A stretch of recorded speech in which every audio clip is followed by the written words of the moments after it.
It's 2020. Rolex and Patek Philippe have decided not to do releases, but the good news is Breitling just released a few new watches. Two of them I am in love with. What's going on, guys? My name is Anthony and this is Watch With Me. Today we are going over the new reissue of a Super Ocean and the Breitling Chronomat. Before we get into that, I just want to remind you guys I am giving away a Seiko SRP779. All you have to do is give me a subscribe here, follow me on Instagram, and shoot me a DM and letting me know that you want to be part of the giveaway. It's that simple, and you can win a $500 watch. Also, if you haven't checked out one of my last few videos, it's all on 2020 trends, which I think relates to what we're going to talk about today, and that is reissue pieces coming out of Breitling.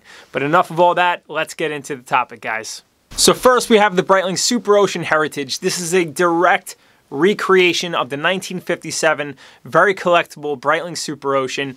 This, first and foremost, as soon as you look at it, it screams 1950s. I absolutely love it. The most unique thing about it would be the concave bezel. I think the dimensions of the watch are a bit crazy. I think the bracelet's kind of thin for the size of the watch, but for some reason it just works. It comes in 4 different variations. The black bezel with the black dial, the blue bezel with the blue dial. It comes with a black on black but with gold accents, which is very nice, and a very odd limited edition with almost like a rainbow inspired index markers, which we'll get into in just a minute. The watch does come in at 42 millimeters, which I think would have been a bit better if it was a little bit smaller, but you know what, for Breitling I still think that's a very wearable size. Surprisingly, the watch is under 10 millimeters thick. It comes in at 9.99 millimeters, so very cool that it is a thinner diving watch from Breitling. And the watch doesn't have the Tudor in-house movement. It does have an ETA 2892. This is obviously due to them wanting to keep the case size a bit thinner. If they would have put the Tudor movement, yes, you would have gotten a longer power reserve. Yes, you probably would have gotten a better movement, but that would have sacrificed the thickness of the case. And in my opinion, I like the fact that they decided to go with an ETA movement and go for the size rather than going for a longer and maybe perhaps a better movement. From what I can see, it looks like they've redesigned the Milanese bracelet, which I absolutely love. I love the fact that the inside of the bracelet sits flush against the case of the watch. I really like that. I've always liked the mesh bracelet from Breitling, but the fact that it just had the metal bar going across on the Super Ocean Heritage and Navitimers, it just always threw off the proportions. There's something about the mesh bracelet sitting flush against the inside of the case. I think it wears so well. The watch is 100 meters water resistant, which is more than enough to go swimming with.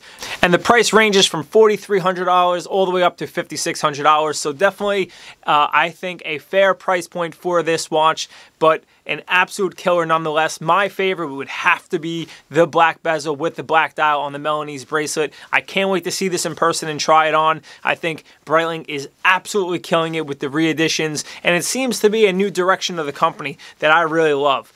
I would love to know down below what you guys think of the new direction of Breitling. Under the helm of George Kern, it seems to be vastly different than Teddy Schneider, and I don't know if it's a good or a bad thing. Based on your preferences, let me know. I happen to like the direction they're going. And last but not least, we have the new Chronomat. The original Chronomat was actually introduced in the 1980s for the Frecce Tricolore, which is the Italian acrobatic air team. Now, this watch first came on what they called the bullet bracelet. It is loved by many, and it was an amazing heavy-duty bracelet. Very, very expensive to make, and from what I heard, that's why they discontinued it. But now, George Kern has redesigned the Chronomat. Over the last few years, it was starting to get a bit cartoony with the bezel, the extra large font.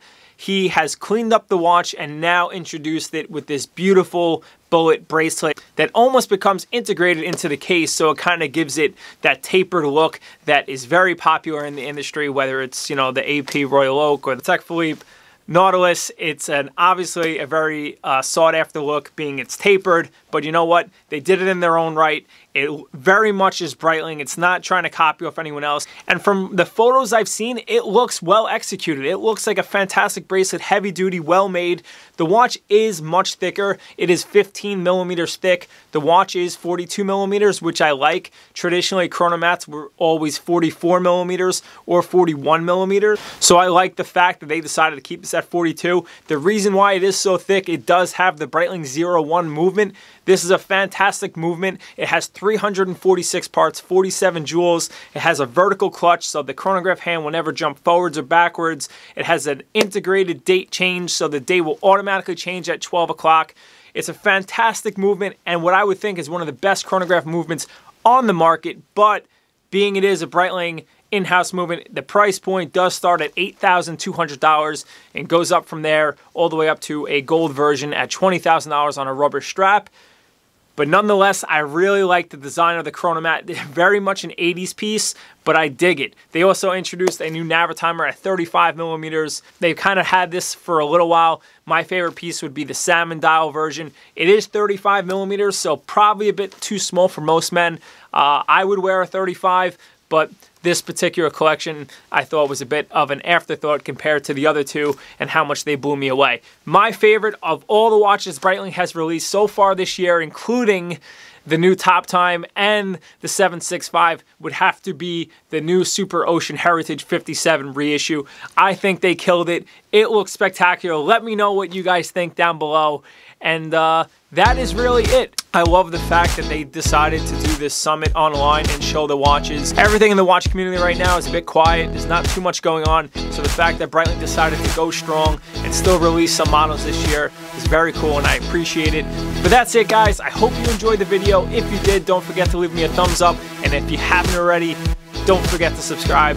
It would mean a lot to me. We're almost at 1,000 subs. The moment we hit it, I'm giving away that watch. So that's it, guys. Until next time, take care.